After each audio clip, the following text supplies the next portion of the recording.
Well, hello and welcome back to my channel. So excited to be chatting with you guys today about all things homeschool schedule, homeschool mapping out the year, chore charts, my mom's homeschool binder, and so much more. So we're gonna dive right on in, and I'm gonna actually show this first because this contains a lot of what we're gonna be covering on today's video. So I have created a binder for myself because I like to keep all things in one place and really organized. And so I just went on Canva and created a little PDF document with all of my things that I need here in my binder. So in my binder, I have, well, I'll show you the kids' chore chart at the end, but I have why we homeschool. So I have this binder out with me each day as the kids and I are getting into our homeschool days. And this is always at the front because this is a good reminder on those tough days about why we are on this homeschooling journey.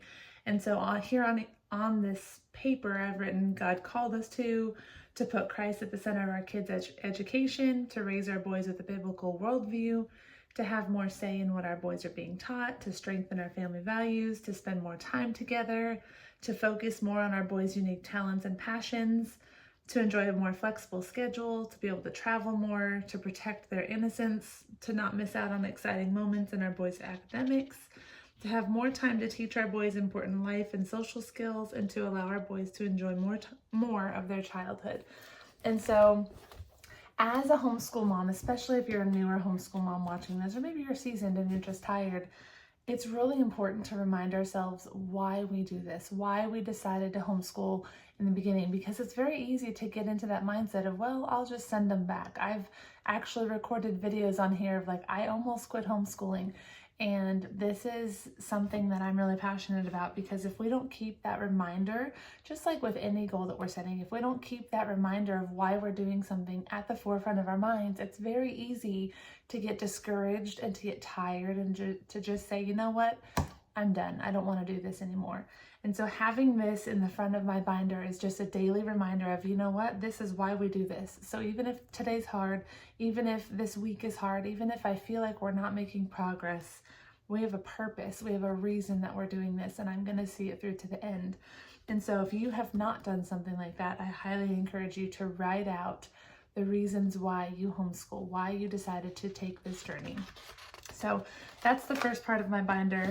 The next thing I'm going to get into is our homeschool daily flow or daily routine, because that is what most people are here for, that's what you want to know more about.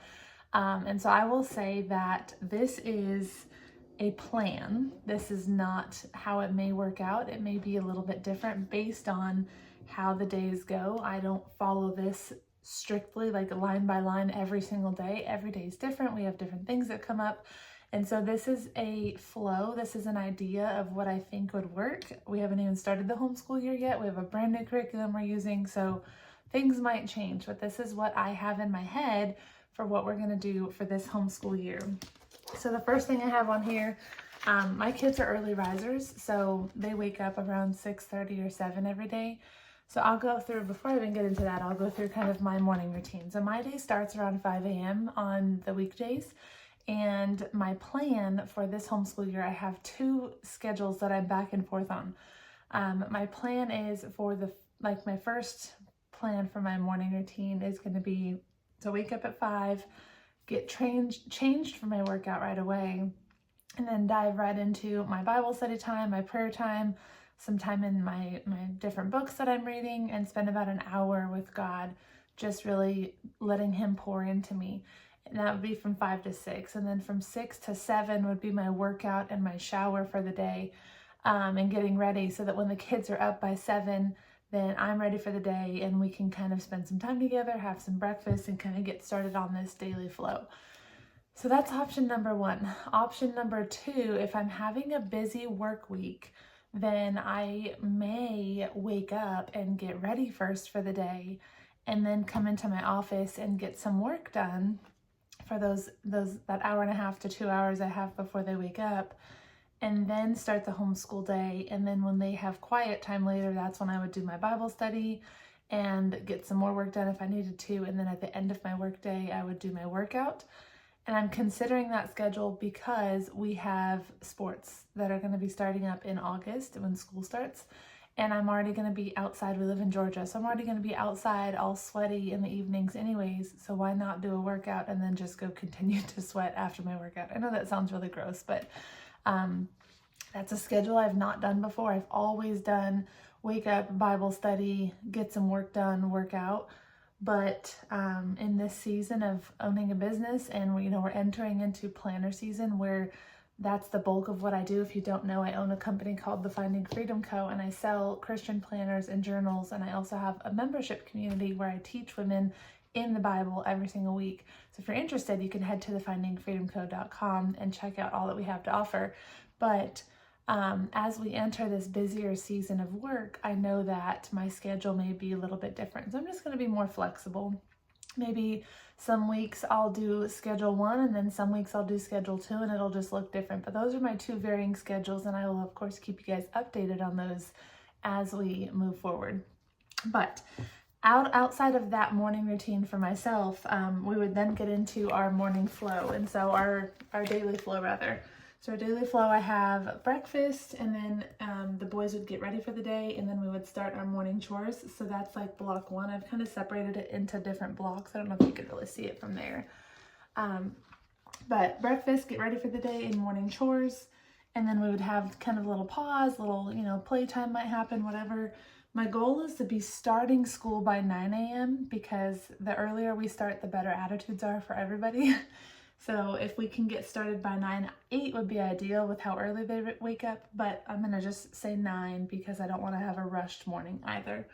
So at 9 a.m. we would then do calendar, pledge of allegiance, affirmations, memory verses, pray over our day, and then Bible and history or science. So these are kind of our family units. These are the things that we do together every day. If you're interested in what any of those look like, go to our family unit video that we did, I think it was like 2 weeks ago that I posted that. So be sure to check that out, but that'll kind of go into what that looks like, what those things are, what sources we use, all of that. So that would probably take us, I would say if we start at 9, that would probably take us to 10:30 or so. And then we would get into handwriting, language arts, math, and typing. That would be our next block. And in between each block, like I said, they can get a snack, they can go play outside for a few minutes, they can just kind of take a minute and refocus. That's the beauty of homeschool, is if they're feeling like they need a break, they can take a break. And they could take a break anytime, but that's kind of our scheduled break that we can all look forward to. So then once they do their independent work block, which is the handwriting, language arts, math, and typing, we would be done for the day outside of reading. And so they would take another break, they would go play, and that would be kind of where I would kind of get myself regathered. And then I would start making lunch, and if I have time to play with them, then I would play. And then after lunch, we've always done lunch around 12:30, 1 o'clock. And as soon as lunch is done, we do an hour of quiet time. So my oldest 2 will be reading at that time. My youngest, he's 5. He'll be in kindergarten. He still likes to take naps. And so I'm not going to change that. If he wants to take a nap, he can take a nap. If he wants to play quietly, he can play quietly. But they are separate in 3 separate rooms, and they are just having some alone time. I think that that's really important for all of us. I know for me, I need alone time, and so I look forward to that time during the day. Not that I don't want to be with them, but that reset time where we all just kind of get to, we get to separate and just refresh ourselves is really good for us. So if they want to nap, they nap. If they want to play Legos, they play Legos. They want to build something, they do, they have all their toys in their rooms, and so they do something individually by themselves. But I do require that the older 2 will be reading for at least the first 20 minutes of that.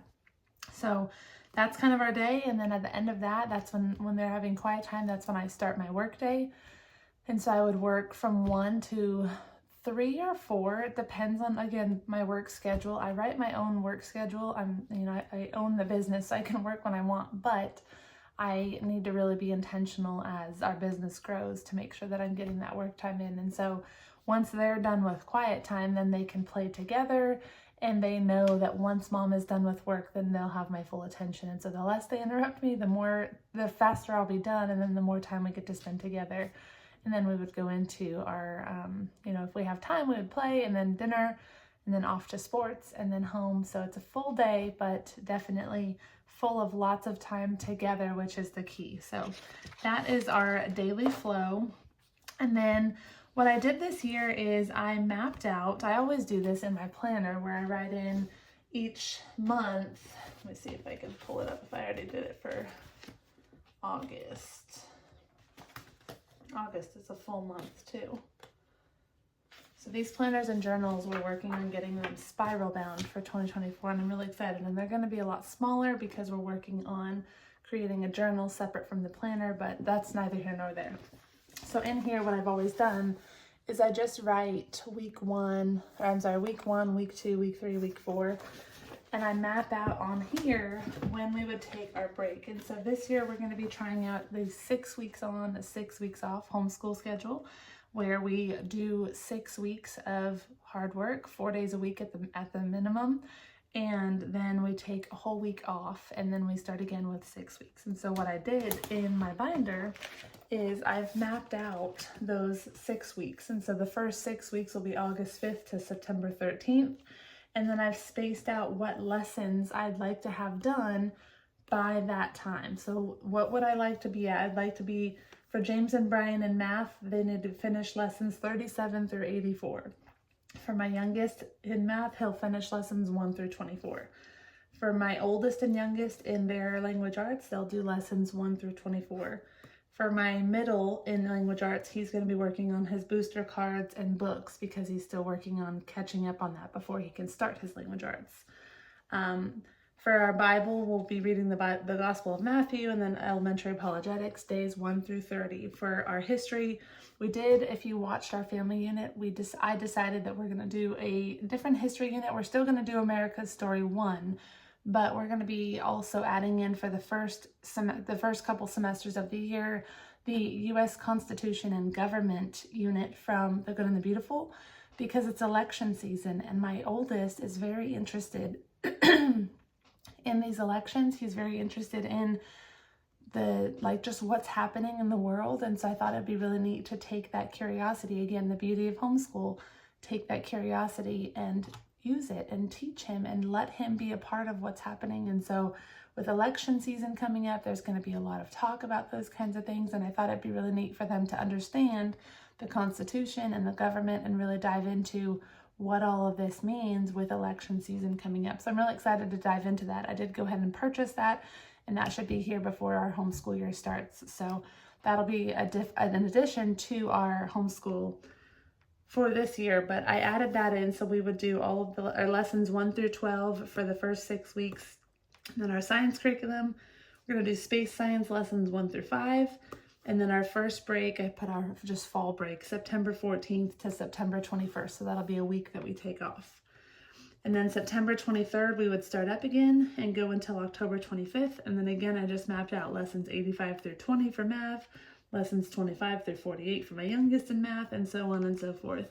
And then our break would be October 27th to November 2nd. And so what I did is with each 6 weeks, I told myself, okay, so we have 4 days a week, 6 weeks. That's 24 days that we'll be working. Is that right? Yeah, 6 weeks times 24 or times 4 days is 24 days. I just had a moment where I was like, did I mess that up math-wise?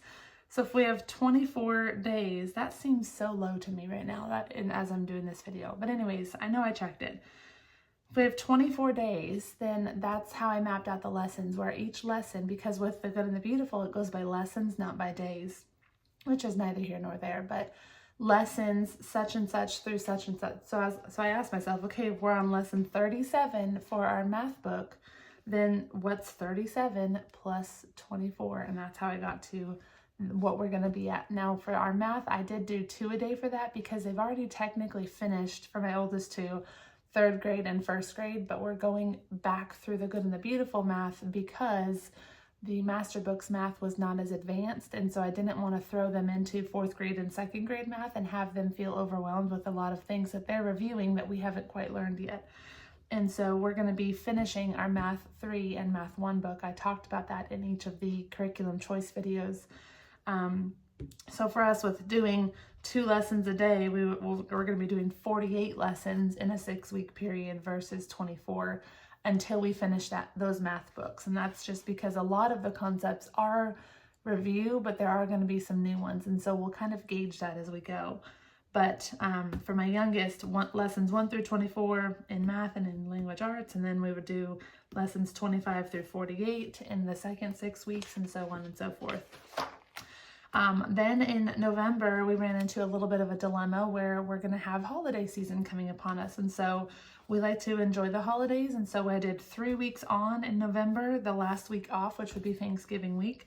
So we have November 4th to November 22nd. We'll do 3 weeks. And again, I calculated, okay, that's 4 times 3 is 12 days. So we have 12 days in there. Okay, and then we have November 24th to November 30th would be our Thanksgiving break. Then we would start again December 2nd to December 20th. That's another 3 weeks. That's another 4 times 3. That's another 12 days. And so we added that in. And then then we break from December 22nd to January 3rd. And so what you're doing is you're just looking at the calendar year. You're looking at family trips you have planned. You're looking at holidays, things that you want to have in your year that you want to focus on, and you're mapping your homeschool around all of that.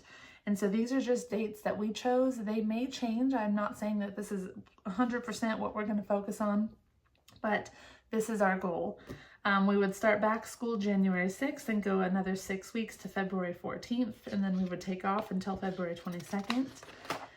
And then we would start again, February 24th to April 4th is another 6 weeks, take off a week, and then April 14th to May 23rd would be our last 6 weeks, and that's when we would finish the school year. So May 23rd is our last day of school that I have planned, and in that I've added all of our science curriculum. So we have 3 different science units that we're going to be doing. Our history, we're going to finish the U.S. Constitution and Government, and then we're going to finish America's Story 1 from Master Books from last year. And then our Bible, we're going to be doing the Gospel of Matthew for the first couple semesters, and then we're going to do the Gospel of Luke for Christmas time. We do that every year. And then we're going to dive into the Bible chronological in a year plan that I follow. I'm going to actually include my kids in that next year, I think, so that'll be really fun. And then we're going to do the apologetics class through Master Books as well throughout the school year.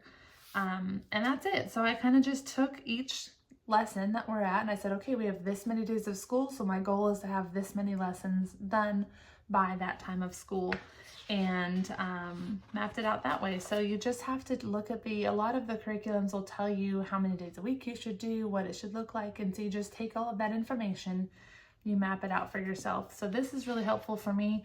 I am a very goal-oriented person where I want to have a goal. I want to have something I'm working towards. And so for me, if I open this binder and I say, okay, it's semester 1, our goal is to get to this lesson in our math book, this lesson in our language arts book, I have something to work towards. And my kids, I've noticed, are also the same way, where they want to meet the goal, they want to hit the goal. And so that will help them to stay motivated as well, where we're pushing towards something together. So that's the heart behind that. So that's our lesson schedule for the year. And then the last thing I have in the binder is I keep a record of their school stuff. So this is just one for each of them. So I have my oldest, and then I have my youngest. I purchased these from Master Books. And then I have my middle and then my youngest. So these are records that just show what we did each year. I haven't filled out my son's pre-K yet, so let me go to my oldest son because his is filled out for his, at least the first couple of years. I still have to fill these out for last school year. But what it is it has kind of where they attended. So for my oldest, he went to pre-K and elementary school. So first grade was the first year that we started our homeschool. So it has the different grades that you've given them, what books you've read. We didn't fill that in for that year because I didn't keep track of that. What curriculum you used, what their strengths and their challenges were, their attendance record for how many days, their physical stats, physical strength and successes, challenges and goals, spiritual records, so what they learned about. If they were baptized, you can add that in there, like really cool things. So just a really good record for them to have. And what I plan to do is, if you watched my clean out video, I'm creating binders for each of them with all of their schoolwork for each year in it. Some of the stuff that just has memory to it that we're saving, And what I'll do is I'll add these into that. So at the beginning of each year, we'll have these stats and these transcripts, and then we'll have the work that they did. And then the next grade, they would have, again, the stats and transcripts, and then they would have the work that they did. So it'll be, one, a record, should there ever be a question as to what we did in our homeschool, but two, just memories of things that they, were going through. I love the challenges and the strengths sections. I think it's really neat to see that, extracurriculars, field trips we went on, that kind of stuff. So those are really great resources from the master books, and I'll go ahead and link those in the description box below, but really fun. The last thing I have in this binder, well, I haven't showed you guys this back part here. Actually, I think I did in one of the videos, but in the back here, I have just different Christian things, I don't want to say Christian, different faith-based topics that we'll study throughout the year. So the Apostles' Creed, the names of God, the Beatitudes, books of the Bible, the armor of God, the original 12 disciples, the 10 commandments, and then the attributes of God. And I also have the Serenity Prayer on the back. And so those are just things that throughout the year we touch on. We kind of review the ones we already know. If we don't know one of them, then we'll take a few weeks and we'll really focus in on that during our morning basket time. And so we're really just trying to instill the simple knowledge and understanding of those kinds of things in our children at a young age. So as they get older, they have an understanding of the 10 commandments, of the Beatitudes, of the Apostles' Creed. Those kinds of things are important for us to know as Christians, but also for our kids to know. And so we're instilling it in them. And what's really fun is if you don't know it, like I don't know all of those, I don't have it memorized, I get to learn alongside them and grow in my walk with God as well. So that's really fun. And then the last thing I have is the kids' daily checklist. So this is what they're working on each day. And I do have a downloadable that you can download for this. So I'll link it down below, but I have printed one for each of our boys and then I laminated them.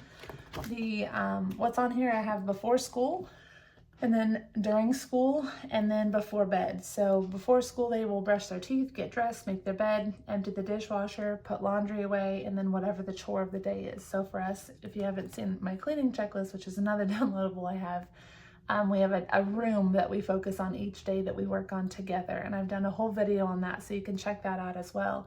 But the chore of the day is whatever that room is. And so their goal is to get this all the way checked out. And I told them if we can get it all checked out without grumbling and complaining, then maybe on Friday we would go do something fun. School, we have Bible, handwriting, math, language arts, science on Mondays and Wednesdays, history Tuesdays and Thursdays, and then read for 20 minutes. So again, that's going to happen because I'm in charge of that, but I want them to have an easy check off to see the things that they're doing all day long. And then before bed, pick up downstairs, take out the trash, shower, brush your teeth, and clean your room. And so this is a simple checklist with just things that they're going to be doing each day that will keep them on track. I will tell you, we've been using this in the summer and they've loved it. They're so motivated to wake up on Monday morning and start fresh and check everything off. So it's really cute to see. So yeah, this is downloadable. I'll link all of the free resources I have. I have a homeschool checklist. I have the daily kids checklist. I have a reading log. I have,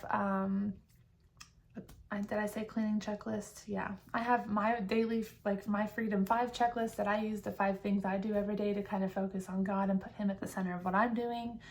So I have lots of different free resources. So what I'm going to do is I'm going to link my website, the free resources tab, and then you can see all of the different free resources that I have offered, and you can download whichever ones apply to you. But for this video specifically, the homeschool checklist will be a big one, and then the kids' daily checklist and the cleaning checklist. So that is kind of a look. I'm looking at my notes here.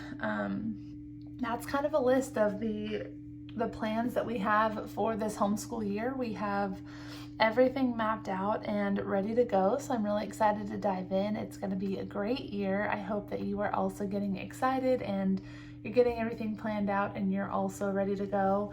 I think having a plan is, there's a quote, I always quote it, but fail to plan, plan to fail.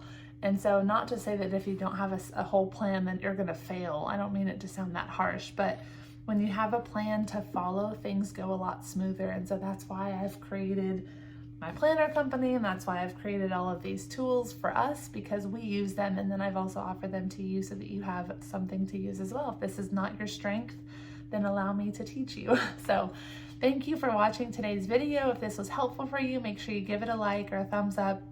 Leave a comment down below how your school year prep is going, how you're feeling about getting into this new school year. And then of course, any questions you have. If you have questions about anything I shared today, or you'd like a copy of something, just let me know and I'll send it over to you. So thanks again for watching. You guys have a great day, and I hope that your homeschool prep continues to go well, and I will see you in my next video. Bye guys.